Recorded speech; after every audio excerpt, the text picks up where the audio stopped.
దఫాలుగానే 15 సంవత్సరాల మంత్రిగా ఉన్నాను. ప్రభుత్వంలో వ్యక్తులను ప్రతి అంశాన్ని సున్నితంగా తీసుకుంటూ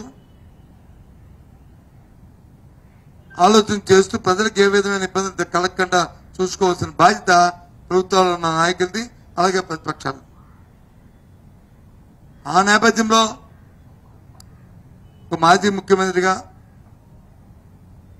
జరుగుతున్న పరిణామాలని దేవుని క్షమాపణ కోరడానికి వెళ్ళి ఇగో ఇలాంటి పరిస్థితుల్లో జరుగుతున్నాయి కాబట్టి మీరు వచ్చి ఒక మంచి బుద్ధిని ప్రసాదించండి ప్రభుత్వం ఉన్న నాయకులని కోరడానికి వెళ్తున్న అలా మన నేపథ్యంలో ఆటంకాలు పెడుతూ లేనిపోయిన కొత్త విషయాలు తీసుకొస్తూ నిన్న జరిగిన గందరగోళం 24 గంటల్లో జరిగిన గందరగోళం ఈ రాష్ట్ర ప్రధాని అందరూ కూడా చూస్తూనే ఉన్నారు.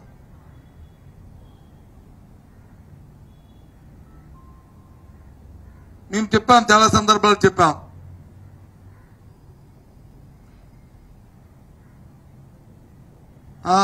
భగవంతుడికి ఇచ్చే నైవేద్యంలో ప్రసాదంలో లడ్డూ ప్రసాదంలో కానీ నైవేద్యంలో కానీ వాడే పదార్థాల్లో ముఖ్యంగా నెయ్యిలో కల్తీ జరిగితే ఓ థర్డ్ పార్టీ ఎంక్వైరీ చేసి నిరూపించి ఎవరైతే ఆ కార్యక్రమం చేశారో వారిని శిక్షించండి. మీరు శిక్షించకపోయిన ఆ దేవదేవుడు తప్పకుండా శిక్షిస్తాడు, చేసిన వాళ్ళని శిక్షిస్తాడు.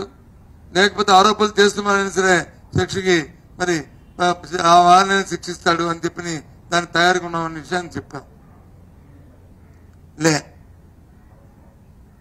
తన మనుషులు వేసుకుని అతను ఆడిన అబద్ధాన్ని దాన్ని వచ్చి నిజం చేయడానికి ఆయన తాపత్రయపడుతున్న నేపథ్యాన్ని చూస్తే నిజంగా చెప్పాను, ఎంత జాలేస్తుంది, అందుకే జాలేస్తుందని చెప్పాను. ఏముంది, ఒక లేఖ ప్రభుత్వం తరఫున లేఖ రాయండి, హైకోర్టుకి రాయండి, సుప్రీంకోర్టుకి రాయండి, సిబిఐకి రాయండి, మీ ఆధ్వర్యంలో కమిటీ వేయండి, ఎంక్వైరీ చేయమని రాయండి. తప్పేముంది థర్డ్ పార్టీని? తప్పు జరిగితే ఎవరు జరిగితే వారే శిక్షార్హులు. ఎందుకు రాయట్లేదు? ఎందుకు హైకోర్టును వచ్చి రిక్వెస్ట్ చేయట్లేదు? ఎందుకు సుప్రీంకోర్టుకి ప్రభుత్వం తరఫున లేఖ ఎందుకు రాయట్లేదు? చెప్పండి.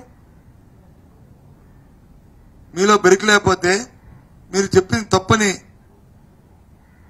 మీకు తెలుసు కాబట్టే మీరు ఈ పని చేయట్లేదు. లేకపోతే చేసేవారే. అంటే మీరు ఆడిన అబద్ధానికి దాన్ని నిజం చేసుకోవడానికి సాక్షాత్ భగవంతుని వెంకటేశ్వర స్వామినే పరంగా పెట్టడం ధర్మం కాదు, ఇది న్యాయం కాదు. ఎందరో భక్తులు, ఎంతో మంది భక్తుల మనోభావాలకి దీనికి దెబ్బతింటున్న పరిస్థితి, ఎంతో మంది అవి శోభిస్తున్న పరిస్థితి, బాధపడుతున్న నేపథ్యం.